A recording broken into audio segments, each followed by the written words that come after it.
Bien, pues bienvenidos, muchísimas gracias y antes de comenzar quisiera agradecer a los doctores Kaspistegui y Urrizelki por haberme invitado y haber facilitado esta charla de hoy, que espero que les parezca interesante. Durante esta charla-conferencia me propongo tres objetivos. En primer lugar, explicar qué son y qué se entienden por grafitos históricos. En segundo lugar, demostrar cómo son una fuente muy importante para el estudio de la historia y cómo ofrecen un tipo de información diferente a la de las fuentes tradicionales. Y en tercer lugar, me gustaría mostrar los grafitos históricos que han aparecido en territorio navarro y especialmente algunos que han aparecido en un contexto de las guerras carlistas y del carlismo de los últimos 2 siglos. Bien, antes de entrar en ello, me gustaría explicar un poco qué son los grafitos, qué se entiende por grafitos y qué son los grafitos históricos. Un grafito, la verdad es que antes de nada hay que decir que en los que nos dedicamos a estudiar esta disciplina ni siquiera nos ponemos de acuerdo en ponerle un nombre. Yo prefiero el término grafito porque me parece más neutro, me parece que abarca una gran cantidad de conceptos y de matices, pero hay que dejar claro que hay otros autores que prefieren otros términos como graffiti o hay otros autores, por ejemplo, que sí que diferencian dependiendo de la técnica utilizada para hacerlos. Hay autores que utilizan los grafitos incisos, pues llaman esgrafiados, a los grafitos pintados los llaman pintadas, pintas, o utilizando otros términos. Yo prefiero el término grafito, ¿no?, en general. ¿Y qué se entiende por grafito? Pues para mí un grafito es un trazo, un dibujo o una inscripción realizado sobre un soporte que no está preparado o que no es el adecuado para hacerlos, o que no está preparado para acogerlos. Los trazos, los dibujos oficiales, que no son grafitos, están realizados en un lugar donde se espera que se encuentre ese dibujo o ese trazo, y está hecho de una forma, entre comillas, oficial, ¿no? Sería el arte oficial, mientras que estos trazos se salen totalmente de ese arte oficial. En la imagen que pueden ver, se encuentra, pongo algunos de estos ejemplos, ¿no? Por ejemplo, el de arriba a la izquierda, que es aparece sobre una pared donde debería haber, donde hay un tiesto y debería haber una flor, pues la tierra está totalmente seca y pues han pintado una flor. En una pared donde no debería pintarse, aunque la pared está ya destrozada, pero una pared que ha sido blanqueada, como los restos que se ven ahí, no debería pintarse. Sin embargo, alguien ha profanado esa pared y ha puesto un dibujo, pero eso no quiere decir que esto no tenga incluso una importante carga estética, porque el resultado es algo que llama la atención, que impacta, y eso es algo también que se busca normalmente en el grafito. Este impacto puede ser de muchos tipos. Muchas veces, por ejemplo, con el mensaje. En el dibujo de abajo a la izquierda, en la fotografía abajo a la izquierda, se ve una pared con un enlucido en blanco, con una especie de flechas. Esto sería un elemento que debe ir ahí porque es una indicación, quizás no sabemos exactamente de qué, pero parece una indicación oficial, pero a continuación alguien se ha apropiado de ese espacio y ha escrito un mensaje también rupturista, que llama la atención. Odio ser bipolar, es fantástico. ¿Qué se consigue con esto? Llamar la atención, porque desde luego aquí no hay nada de reivindicación, no hay nada de... Es un mensaje simplemente rupturista, que llama la atención y que nos hace plantearnos algo, no se sabe muchas veces qué. Para mí, en el tema de los grafitos es fundamental el soporte. El soporte es lo que marca el grafito en gran parte. Y esto se puede ver en muchos ejemplos. Normalmente todos relacionaríamos estos grafitos pues, con las pintadas hechas en la calle, con motivo de reivindicaciones políticas, pero también nos vendría a la mente los baños de los váteres, especialmente de los bares o de las estaciones, ¿no? Cuanto más decadente, pues las inscripciones que aparecen allí suelen ser más radicales, más brutas incluso, ¿eh?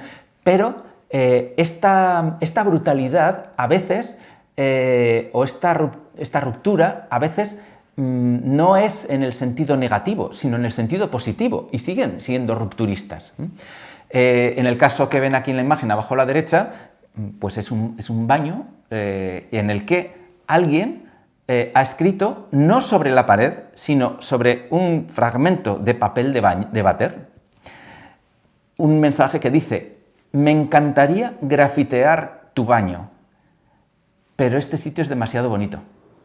Es decir, da un valor al soporte, pero el mensaje quiere dejarlo, con lo cual elige otro soporte que entiende que tiene menos valor y hace el grafito sobre ese otro soporte que tampoco es el lugar adecuado, pero está jugando entre soporte, mensaje y valor que dan al soporte. Los grafitos, en definitiva, y siguiendo con esa misma definición, serían dibujos e inscripciones que parasitan un soporte o una superficie para lanzar un mensaje. Esta imagen para mí tiene un especial valor, porque refleja perfectamente esta capacidad de parasitar el soporte, un soporte y otro mensaje a la vez. Se trata de un cartel de una vía normal, de todas las que tenemos aquí al lado, en el que una compañía ha pagado para tener ese soporte para lanzar un mensaje, en este caso de publicidad. El mensaje original decía: expande Heathrow, el famoso aeropuerto de Londres, y los beneficios se extenderán por todo Gran Bretaña. El autor del grafito, ¿qué ha hecho? Ha borrado la palabra Heathrow, pero no la ha borrado del todo, no ha querido que desaparezca. Esto le da todavía más poder a su réplica. Y en vez de Heathrow ha puesto, parasitando el mensaje, ha puesto Las Artes, de manera que el mensaje que queda para la persona que pasa por allí es: expande Las Artes y los beneficios se extenderán por todo Gran Bretaña. Si este mismo mensaje lo llega a poner en un cartel en blanco, habría habido gente que lo hubiese visto.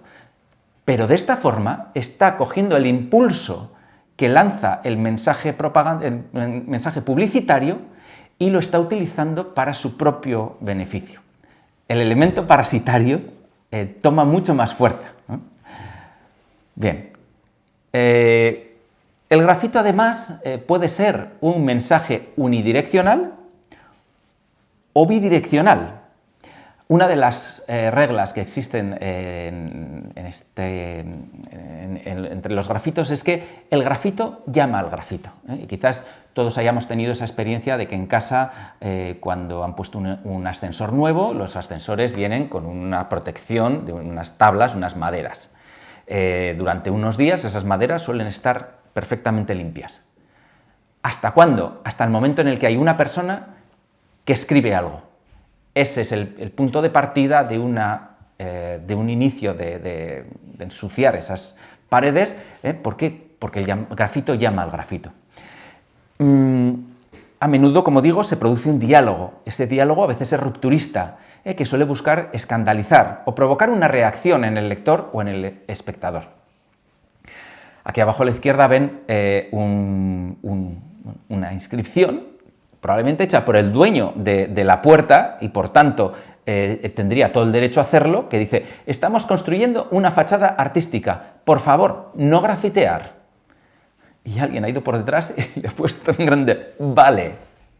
Es una contestación rupturista, porque encima lo ha hecho con toda la intención, en bien en grande, pero su intención de romper, de hacer daño, no es del todo, no es total. ¿Por qué? Porque si se fijan, más o menos se ha ceñido a esta pintura, a que ocupa esa inscripción, no porque se entiende que eso luego será pintado. Bueno, es más bien una gamberrada, pero ahí hay un diálogo. O este de aquí a la derecha, donde se ve un cartel, el que hay en muchos sitios, un sitio donde probablemente hay niños, pero con un cartel que dice prohibido jugar a la pelota, prohibido jugar a diferentes cosas, y alguien que le contesta, bueno, pues entonces nos drogamos, ¿no? Como intentando buscar esa reacción del espectador. Esto, como he dicho antes, esta reacción no tiene por qué ser dura, negativa o que provoca rechazo, sino todo lo contrario. A veces lo disruptivo es lo positivo, cuando estamos acostumbrados a mensajes negativos. Por ejemplo, aquí arriba a la izquierda, un mensaje que dice, atención, solamente personal de la construcción. Y alguien con una letra totalmente de grafitero les ha puesto be safe, por favor, estad seguros o tened cuidado, ¿no? Poneos el casco, casi le he faltado decirlo, ¿no? O, en este caso de aquí abajo a la izquierda, este me gusta mucho porque es un colgador que se encuentra en un baño y alguien se le ha ocurrido ponerle unas orejas de elefante porque realmente recuerda a la trompa de un elefante y lo ha puesto como un chaqué, un traje de un sirviente y una inscripción que dice el señor elefante sostendrá su abrigo por usted, señora o señorita, madame. Bueno, pues es un grafito, está parasitando un soporte, pero el mensaje disruptivo es positivo y probablemente llevará a una sonrisa al que lo vea. Mensajes en los baños también, pues eso, donde muchas veces se hace mención a temas políticos muy radicales, a temas sexuales también, donde incluso pues, aparecen números de teléfono, bueno, pues encontramos inscripciones o grafitos como esta de tu madre es una mujer muy agradable. Y alguien que le ha contestado, tu padre estará orgulloso de ti. Eso sí es disruptivo en un baño público. O esta de aquí abajo a la derecha, donde probablemente aparecen una serie de números de teléfono con objetivos de contactos sexuales de no sé qué tipo, y alguien que ha puesto una flecha y pone, para pasar un buen rato, llama a tu madre. Ella te dio la vida y te echa de menos. ¡Guau! Bueno, no solamente esto, sino que pues en mesas, por ejemplo, de estudiantes, una inscripción de alguien que de forma anónima ha escrito buena suerte en los finales. Y alguien que le ha escrito gracias. Y otra persona diferente que le ha escrito esto es muy agradable. O sea, probablemente también porque le ha despertado una sonrisa en el momento en el que estaba la persona que se ha sentado ahí estaba nervioso para hacer un examen. O, en cuanto a este tipo de diálogos que se producen, pues el de aquí arriba a la derecha, nada por la patria, con una A dentro de un círculo, probablemente una contestación de tipo, no sé, de tipo quizás anarquista, al todo por la patria.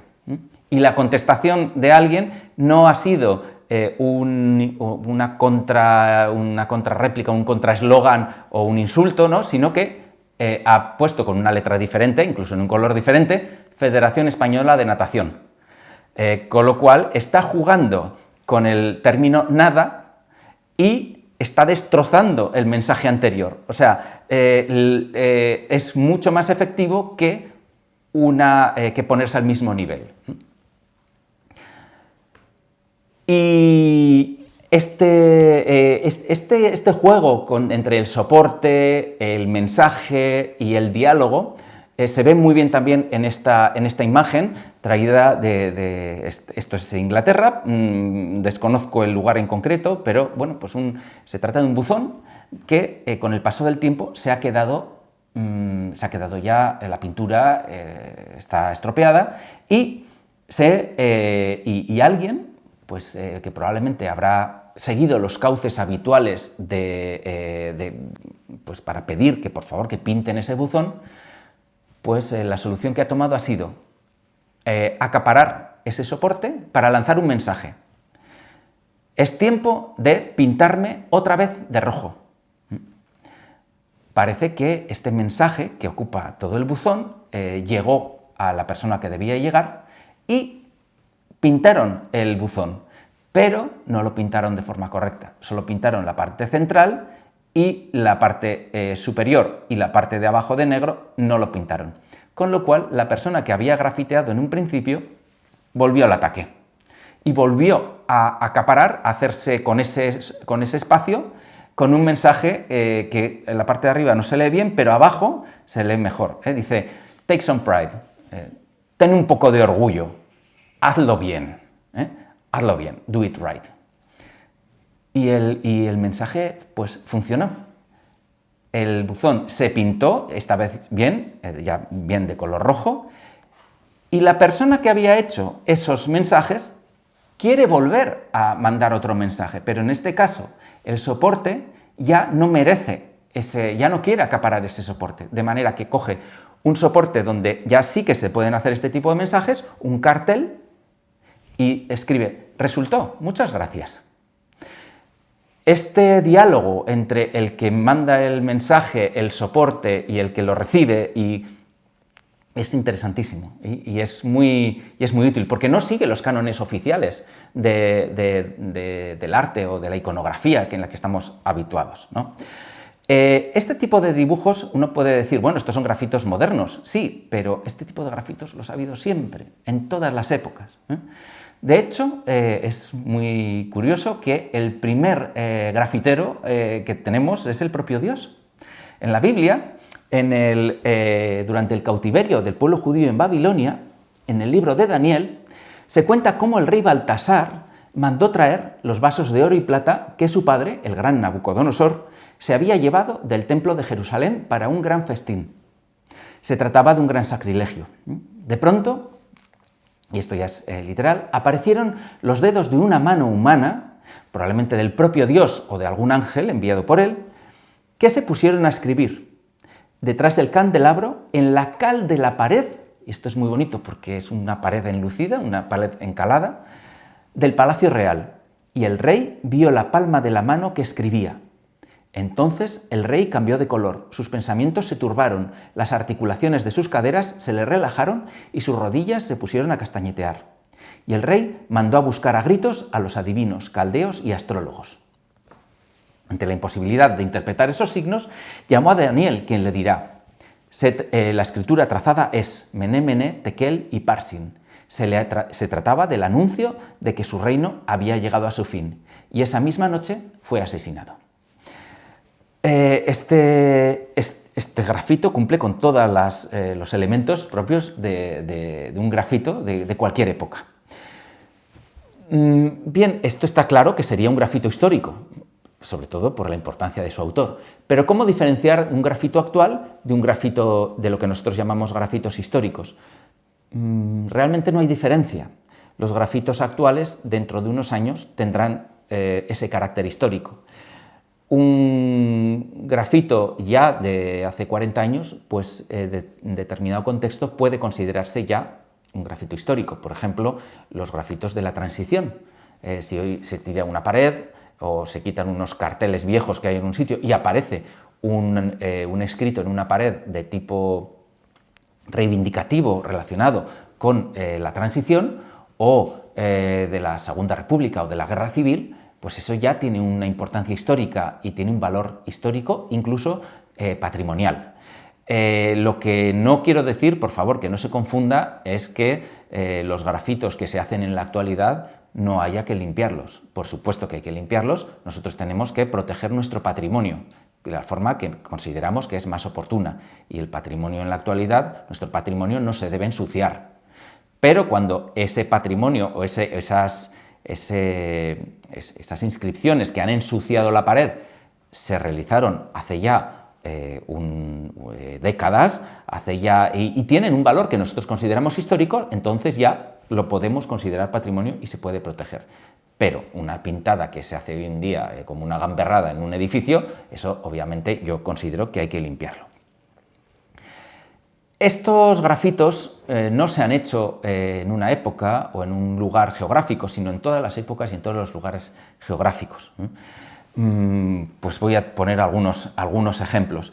Desde el Antiguo Egipto. En el Antiguo Egipto ya desde el Imperio Antiguo aparecen inscripciones, dibujos hechos en lugares donde no debían hacerse, hechos por la gente anónima.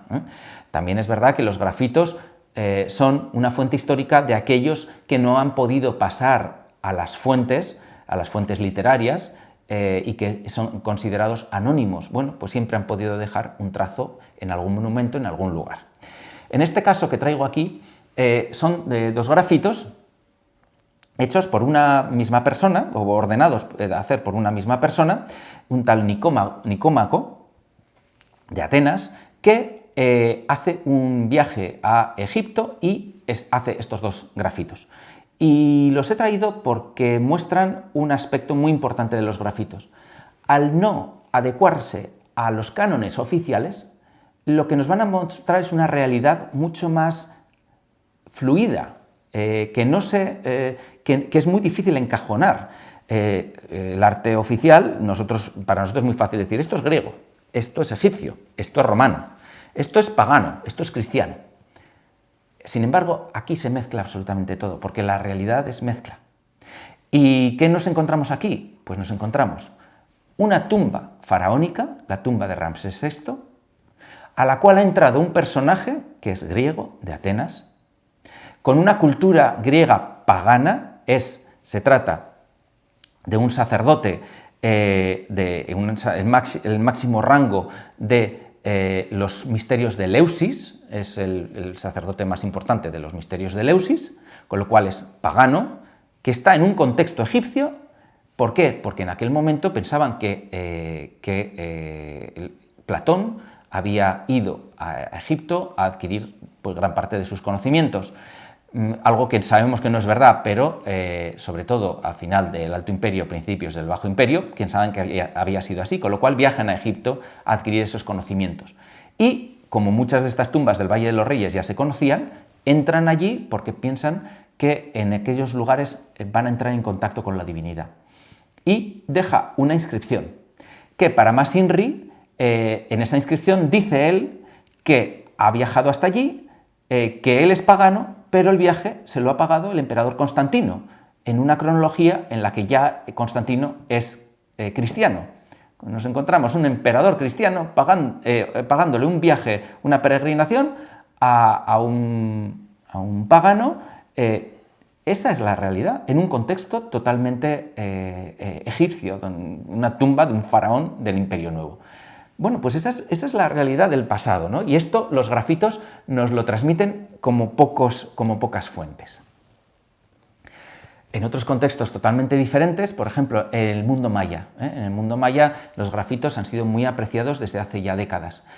Un poco también como en el mundo romano de Pompeya y Herculano, se recogían y tienen una gran importancia como fuente. ¿Por qué? Pues porque ofrecen detalles de aspectos que no aparecen en el arte oficial. En el arte oficial maya, por ejemplo, son pocas las pirámides que aparecen representadas. Mientras que en los grafitos, las pirámides es un elemento bastante habitual, como ven aquí en esta imagen o en esta otra. Aparece una pirámide y una celebración en la que aparecen un montón de personajes tocando instrumentos musicales de viento, con unos estandartes. Esto es muy difícil encontrarlo en el arte oficial. Sin embargo, en estos grafitos se reproducen estas imágenes, o escenas de ajusticiamiento o escenas en la que las autoridades se producían cortes para sangrar y que esa sangre nutriese a la divinidad, y eran ceremonias que sabemos que existían, pero que aquí las encontramos perfectamente dibujadas, como en estos grafitos. En el caso del mundo maya y de México es muy interesante porque una vez que llegan los españoles no dejan de hacer grafitos, pero ya esos grafitos están mezclados con la tradición hispana. donde, por cierto, también desde en época medieval, por supuesto, se siguen haciendo grafitos. Pero aquí encontramos esta mezcla de los indígenas haciendo grafitos y los españoles también haciendo grafitos en los mismos soportes, normalmente en los conventos del siglo XVI, del siglo XVII, pero bueno, con grafitos muy diferentes en un caso o en otro, y dándonos información muy interesante. Por ejemplo, nos llama mucho la atención que en los conventos michoacanos, de Michoacán, aquellos grafitos hechos por indígenas muchas veces no representan las luchas entre los indígenas y los españoles, sino que representan luchas entre españoles, entre sí. Parece ser que están diciendo, bueno, estos que han venido aquí, que nos han conquistado, que en unos casos llegáis y han establecido este régimen, pues están todo el día pegando entre ellos. Bueno, pues eso es lo que muestran, ¿no? Personajes españoles luchando entre sí. O escenas de ciudades con una mezcla entre edificios que son indígenas, de tipo indígena, y edificios más de tipo occidental, como campanarios, construcciones. Esa mezcla, ese mundo que se está mezclando, aparece aquí muy bien representado, con lo cual, como fuente histórica, es incalculable, tiene un valor incalculable. Pero probablemente, si hablamos de grafitos en la antigüedad, uno de los lugares que más famosos y que han sido más y mejor estudiados ya desde el siglo XIX es Pompeya, Pompeya y Herculano, donde son famosos los eslóganes políticos. Las paredes de Pompeya se utilizaban, y de cualquier otra ciudad romana se debían utilizar para hacer, pues como se hacía en nuestras ciudades hasta hace no tanto. En las paredes se colgaban carteles o se ponían estas inscripciones de tipo político. Normalmente gente que se presentaba a las elecciones de edil o de dumbiro pedían el voto de los pompeyanos.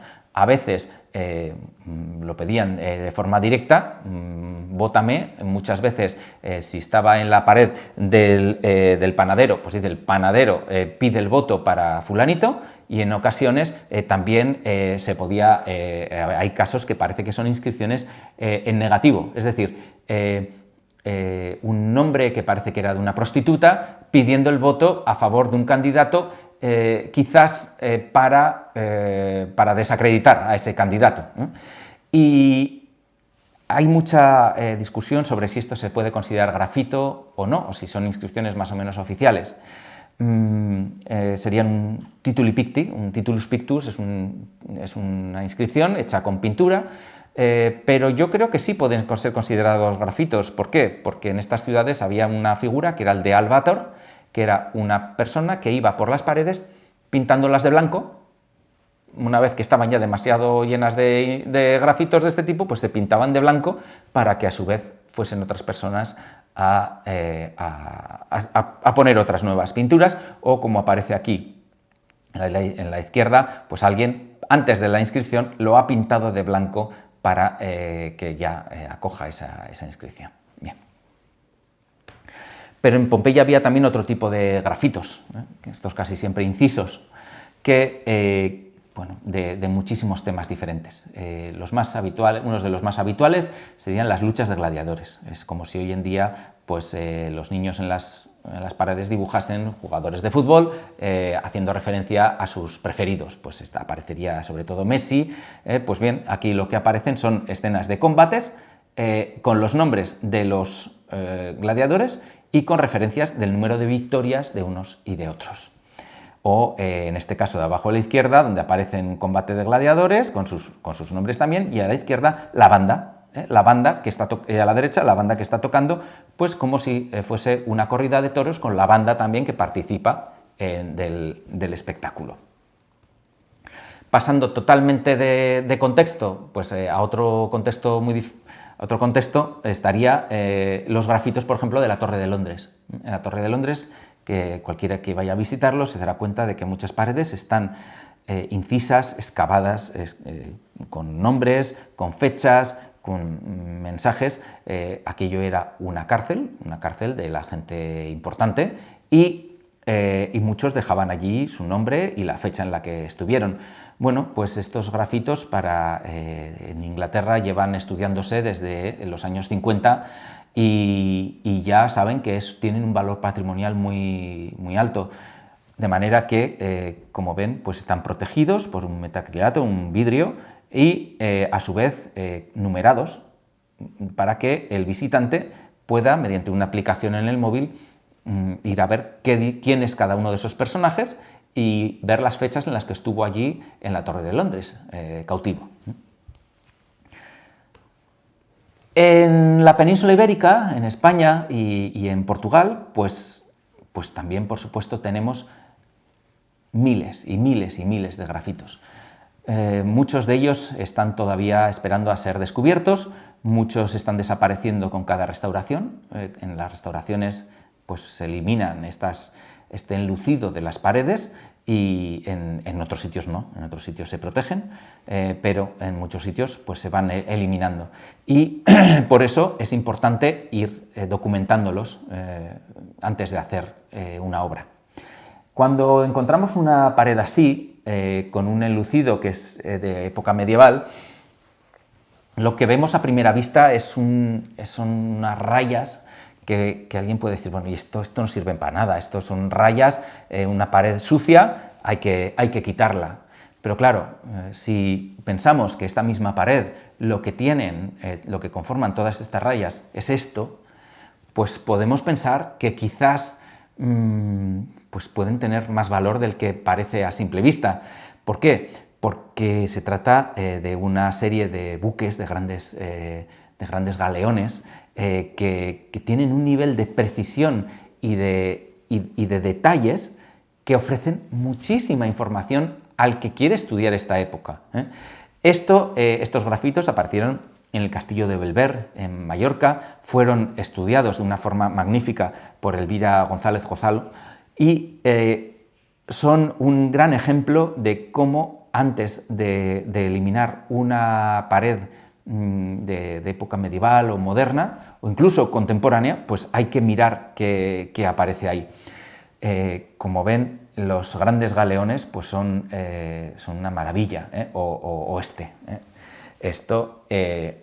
este tipo de dibujos hechos a mano alzada y sobre una pared pues ofrecen aspectos, por ejemplo, de la parte de la quilla, detalles de la parte inferior que en los grandes cuadros oficiales no aparecen. En los grandes cuadros oficiales aparece el barco perfectamente diseñado en el momento de partida. Sin embargo, aquí meten muchos detalles, como ven aquí los marineros con unos gorros muy particulares que no aparecen en otro arte más oficial, con inscripciones incluso, etc. Los grafitos medievales y posmedievales en la península ibérica, como digo, son muchos, pero la investigación comenzó probablemente en Cataluña con trabajos como el de Castellfollit de Riubregós, donde aparecen estos caballeros sobre caballos con gualdrapa, que bueno, son realmente interesantes. Hay muchos otros en otras partes, pero estos fueron de los primeros en ser estudiados, o el conjunto de Castell d'Oroners en Cataluña, donde aquí no aparecen escenas más militares, de guerra o de caballeros con armas, sino que son escenas de baile, de danza. Son trabajos que han servido como base para muchos otros posteriores. O los trabajos de Nacho Barrera en Andalucía, en la Alhambra, y en otros lugares de Granada, que son también una importante referencia para todos los que nos dedicamos a este mundo, como los de José Mí Lorenzo para la zona de Castilla y León, etc. En Zaragoza, en Aragón, ha habido también importantes estudios y además uno de los últimos están y mejor hechos están en esta comunidad. Más cercanos a Navarra, pues tenemos los grafitos de San Millán de Suso, en La Rioja, con una cronología claramente medieval, bastante temprana, o Los de San Millán de Yuso, también el equipo de Begoña Arrue está llevando a cabo y se publicarán en breve. Algunos de ellos ya han sido publicados. Por ejemplo, esta escena de procesión de las reliquias de San Millán, donde aparece el abad, mitrado, las reliquias, cómo salían en procesión y bueno, pues los estandartes, las cruces procesionales, etc. ¿Y en Navarra? ¿En Navarra qué tenemos? Pues en Navarra tenemos una colección de la que yo creo que podemos sentirnos orgullosos, porque además tenemos todo el espectro cronológico cubierto. Para época romana, los recientemente estudiados de Santa Cruz, donde han aparecido un interesante conjunto de grafitos parietales, como los que aparecieron en Pompeya y Herculano, sobre la pintura de la pared, hechos de forma incisa, donde aparecen pues, algunos que son antropomorfos, aquí dos personajes que están tocando una tuba, un instrumento musical, probablemente en relación con escenas como el que hemos visto antes, con unas escenas de gladiadores y de caza de animales, de huenaciones, porque aparece aquí un animal que es salvaje, con los pelos de la espalda erizados, y en este contexto esto no son lanzas, como podría parecer, sino que son tubas. Las lanzas no se utilizan así en caza de animales. Y esto lo que nos quiere decir es que, bueno, al igual que en Pompeya, pues ¿qué dibujaban? Pues lo que les llamaba la atención. Animales, juegos públicos, y eso, lo que les llamaba la atención.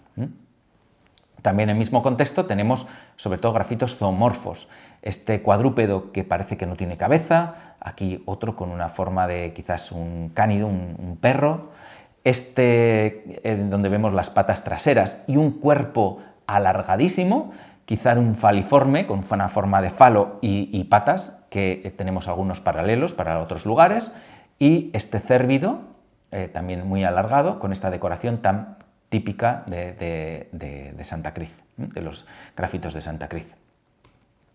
En Santa Cruz también contamos con este fragmento de un tambor de columna que aparece en una serie de casitas con esta decoración en los vértices y en algún caso con fragmentos de letras.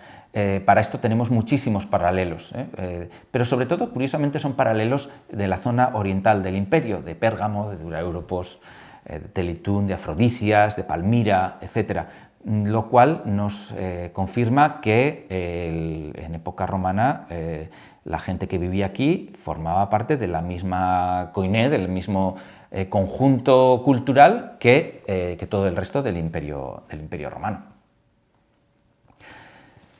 Pero los grafitos más abundantes en Navarra de época romana no son sobre pintura, sino sobre cerámica. Aparecen muchísimos, tanto figurativos, aunque son poquitos, pero sobre todo inscripciones. ¿Y qué dicen estas inscripciones? Pues lo que normalmente dicen es el nombre, entendemos que es el poseedor de la pieza. Por ejemplo, este de aquí, que apareció en Pamplona, en la Plaza del Castillo, es un Eutigé. Eutigé es un nombre griego muy habitual, es uno de los más comunes, aquellos que son nombres griegos, lo cual nos hace pensar que sería una persona que sería de un estrato social medio bajo o un liberto, un esclavo. Y es muy interesante, sobre todo desde el punto de vista cultural y de la escritura, porque empieza a escribir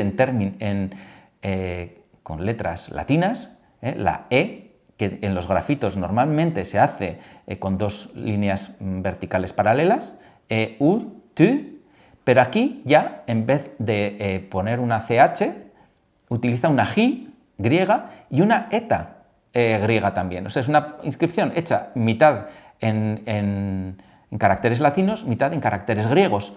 Una cosa bastante curiosa y que, bueno, pues, que hace pensar que esta persona sabía quizás escribir en griego también. Aquí un silwiki, que quiere decir silvicus, o sea, de un silvicus que dice este fragmento, esta pieza es de un tal Silvicus, para que quede claro, para que no me la quiten y aparezca luego en casa del vecino. O este, que podría ser una Anna Aur. Puede ser el nombre de Anna o algún otro derivado, o que tenga parte de un nombre femenino, o puede ser una Panna Aur, quizás una Panna Aurea. Es una interpretación un poco atrevida, porque el significado sería sartén de oro, pero bueno, pero puede ser. Aquí, en esta pieza tan de buenísima calidad, procedente de Santa Cara, un Kensor censorino, probablemente un nombre, censorino. Y también lo que encontramos aquí también son insultos o inscripciones también para llamar la atención, que a veces creemos que podían estar en posesión, bueno,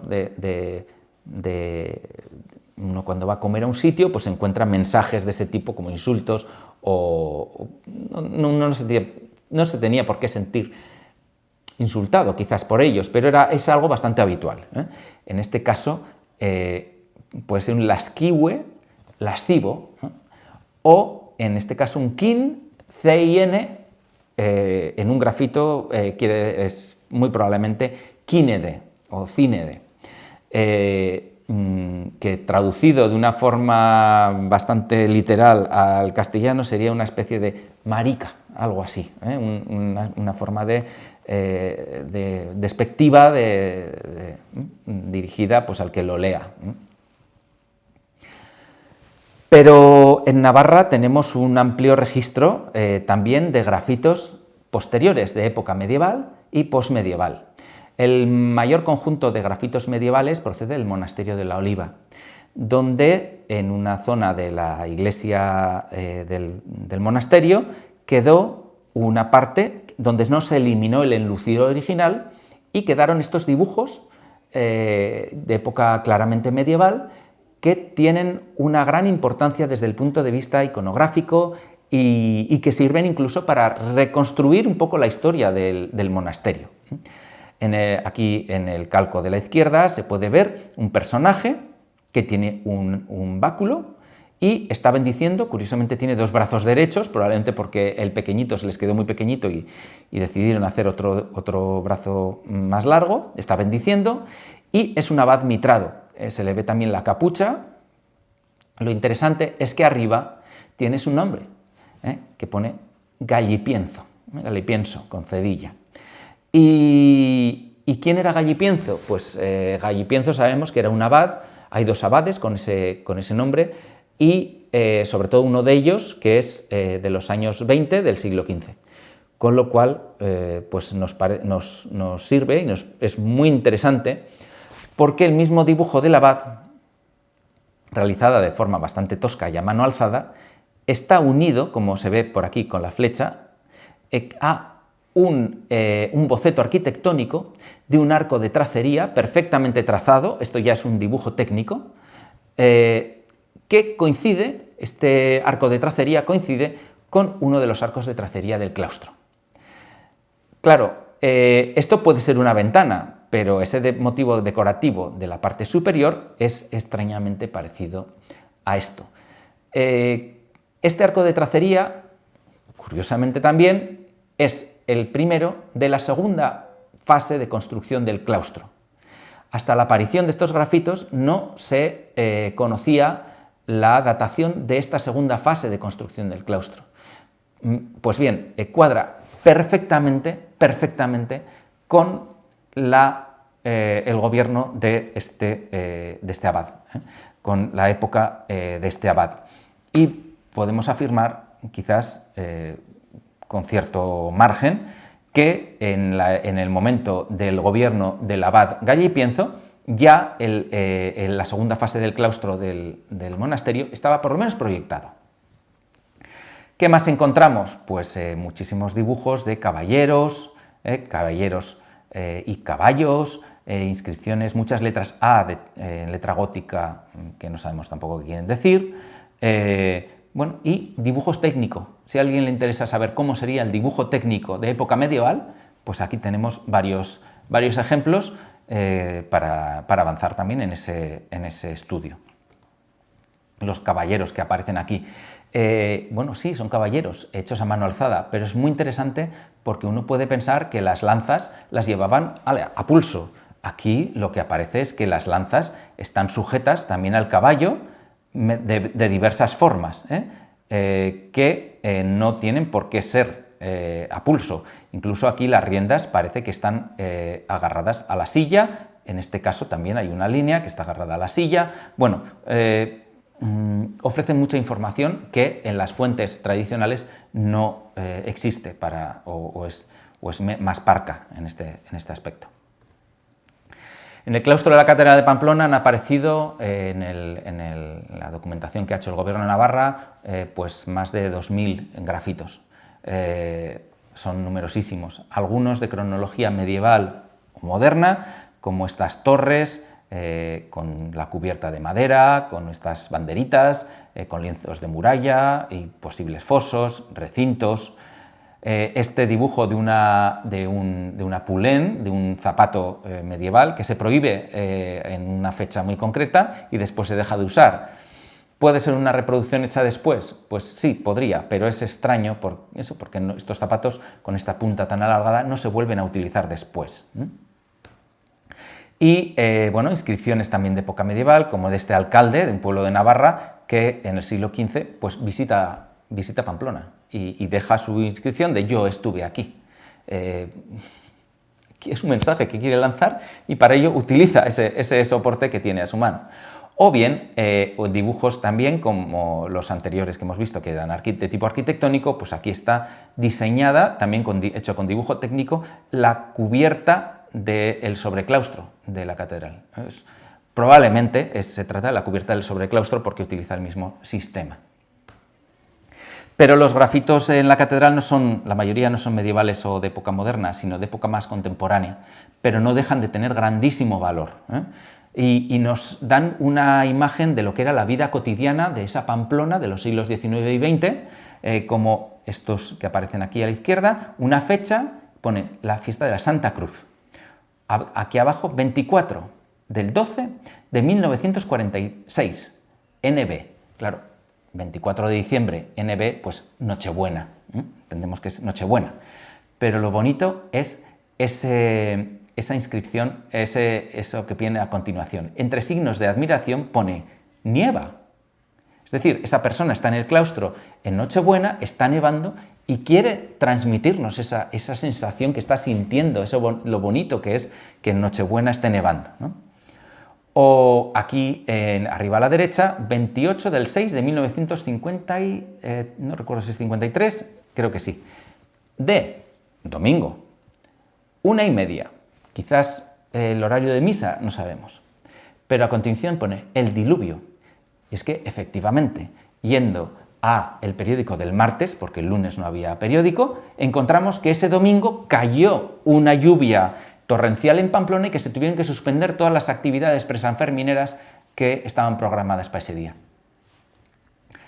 O de aquí abajo a la izquierda, 16 del 6 de 1952, lunes, 1:30, también de 1:30. Y a continuación está Don Santos enseñando los claustros. Don Santos, en ese contexto de esa época, probablemente Don Santos Begiristain, quien se encargaba en la catedral de hacer estas visitas. Bueno, pues traernos otra vez a la actualidad un hecho tan trivial y tan anecdótico de un día que don Santos Begiristain estaba enseñando el claustro a alguna visita, probablemente. ¿Se acuerdan de esto que les he comentado antes, de los diálogos que existen en los grafitos? Pues aquí también hay diálogo. Alguien escribió: Fabiola se casó el día 15 del 12 del 60. Bueno, ¿y qué? Pues alguien está tomando ese espacio para decir que Fabiola se casó ese día de diciembre. Vale. Pero a continuación alguien ha venido y ha dicho: no dejes así la inscripción, porque te has dejado lo más importante. Y ha hecho un añadido con una letra diferente y en diagonal, no siguiendo la misma inscripción, sino en diagonal, que pone con Balduino. Claro, eso ya no es lo mismo. No es lo mismo que una Fabiola de Pamplona se case en diciembre que Fabiola se case con Balduino de Bélgica. Fabiola y Balduino de Bélgica, los reyes, que por cierto Fabiola tenía, creo que tenía familia navarra, con lo cual, bueno, pues puede tener algo que ver, ¿no? Ese mensaje que está completado por alguien de fuera para insistir, en este caso para insistir en el mismo mensaje. La Catedral de Pamplona también hay un conjunto muy interesante, todavía que se está estudiando, con unos grafitos medievales, en este caso lo podemos asegurar por la pintura que hay después, aplicada después, en la Sala de la Madera, con unos dibujos de un escudo de Navarra, un árbol y unas inscripciones que probablemente son de época medieval o del siglo XVI como tarde.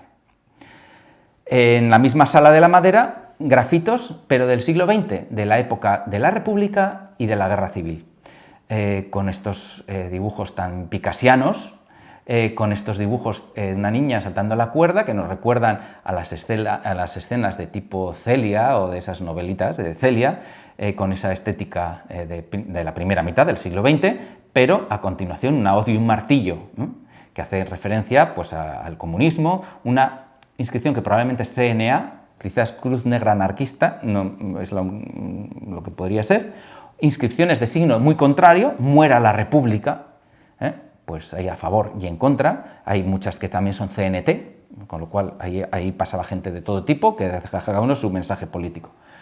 O dibujos de personajes con la característica teja de los curas que llevaban en aquella época. Otros sitios, voy a pasar ya rápido, en el Palacio del Condestable, donde Blanca Sagasti hizo un muy interesante y muy buen trabajo con los grafitos que aparecieron allí, que se pueden visitar, por cierto, en el propio palacio, y en otros lugares que por falta de tiempo no puedo entrar. Finalmente quiero mostrar algunos de los grafitos que tienen esta temática carlista, o por lo menos que están cercanos a ella. Creo que todos ellos todavía están inéditos y bueno, por eso creo que puede ser interesante. En la Catedral de Pamplona contamos con el famoso este sí está publicado, 1804, muera Napoleón el invasor. Este extraño 1904, Napoleón no ha entrado a la península en 1804, con lo cual, ¿qué quiere decir esto? Yo pensé que podría ser incluso una inscripción diferente. Emilio Quintanilla ofreció una explicación muy interesante sobre qué podía ser este 1804. Yo pensé que al final que serían dos inscripciones diferentes, un 1804 y luego por otro lado muera Napoleón el invasor. Pero hace poco, en el trabajo que ha llevado a cabo el Gobierno de Navarra en la documentación de estos grafitos, ha aparecido otra. Izco, 1804 de nuevo, muera Napoleón. Y a continuación otra, pero de un tipo diferente, 1808. Bueno, habrá que seguir pensando que puede ser este 1804. Y en las cercanías, pues varios Viva Mina, haciendo referencia primero al guerrillero y después al famoso general liberal. Bueno, pues parece que en la Catedral de Pamplona había alguien bastante favorable a él, de hecho está enterrado en el propio claustro y ahí aparecen estas inscripciones a favor suya. En este contexto también del siglo XIX, probablemente, aparece aunque se ve muy mal, pero aparece un Viva el Rey. Viva el Rey en el siglo XIX, pues entra dentro de este contexto de las guerras carlistas, y también sigue existiendo este diálogo, porque luego alguien, con una técnica diferente, mediante incisión, ha escrito un no y ha señalado la palabra rey. O sea, alguien está en contra. Y también hay algunas que son claramente y directamente carlistas. Rey Carlos V. Arriba no se sabe bien lo que pone. Algo más, Rey Carlos V, haciendo referencia a Carlos María Isidro de Borbón. O Viva el Rey Don Carlos, 23 del 10 del 34, ya en época de la República. También otra, en el mismo claustro de la catedral, ¡Viva los carlistas! ¡Viva! Haciendo una arenga. O esta, que me parece también muy interesante, aparece una especie de lazo, de algo así, y pone «El carlismo vive». ¿Por qué es interesante esta inscripción? Porque está hecho justo en la tumba de Espozimina, el famoso liberal. Parece que está diciendo «El carlismo vive». Tú no, tú estás aquí muerto, pero el carlismo sigue viviendo. Bueno. En el fortín de San Bartolomé aparecieron un conjunto de inscripciones y de dibujos del siglo XIX que no hacen referencia directa al carlismo, pero sí que pueden dar datos interesantes de esta época. Entre otras, he traído unos dibujos, esto está en prensa, y de un tal Javier, que no se lee nada bien la inscripción, pero sí se lee octubre 1867. Todavía no ha comenzado la Tercera Guerra Carlista, pero se sabe que este fortín de San Bartolomé tuvo algo que ver en las luchas de la Tercera Guerra Carlista, con lo cual los soldados que estaban aquí algo tuvieron que ver. O esta inscripción de abajo a la derecha, José algo, Sold Inf, o sea, soldado de infantería.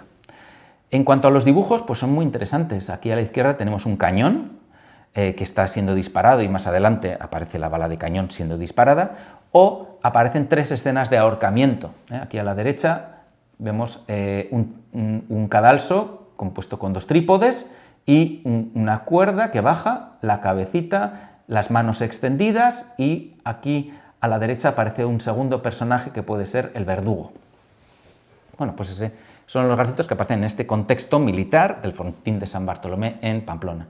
Y ya para terminar, esto es algo muy reciente que está ahora siendo estudiado, pues hay en la capilla del sepulcro de los Mencos, en la iglesia de las Recoletas de Tafalla, han aparecido varios grafitos, fueron descubiertos por los restauradores de la empresa Artus, y bueno, pues ahora están siendo estudiados.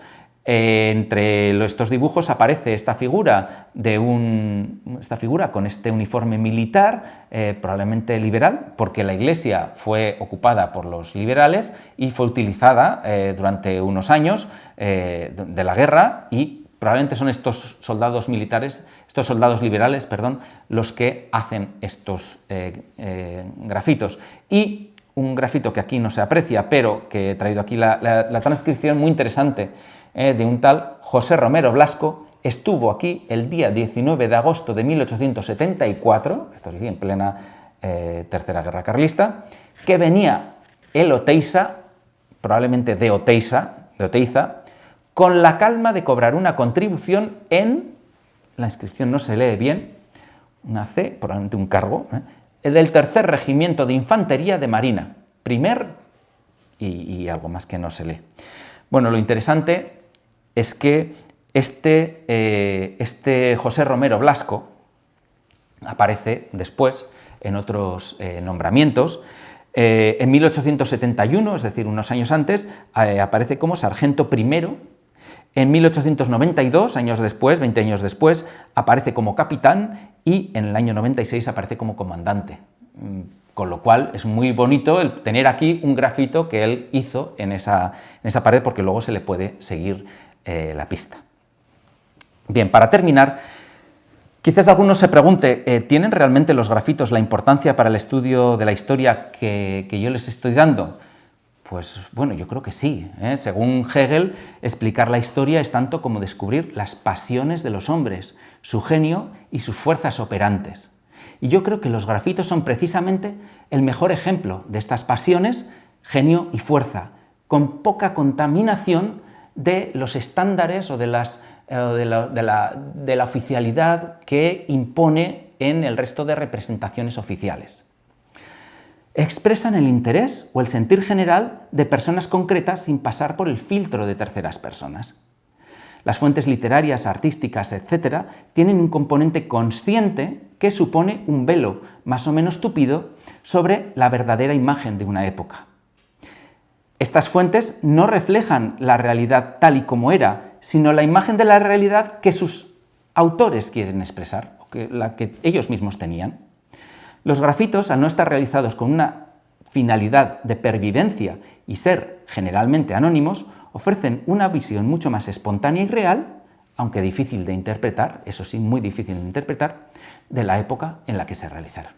Pues muchísimas gracias, espero que les haya interesado, y si cualquier persona, como aquí no puede haber turno de preguntas, Cualquiera que quiera plantearme alguna cuestión, alguna pregunta, alguna matización, pues estaré encantado de atenderles en el correo pablo.ozcariz@unab.es o ozcariz@gmail.com.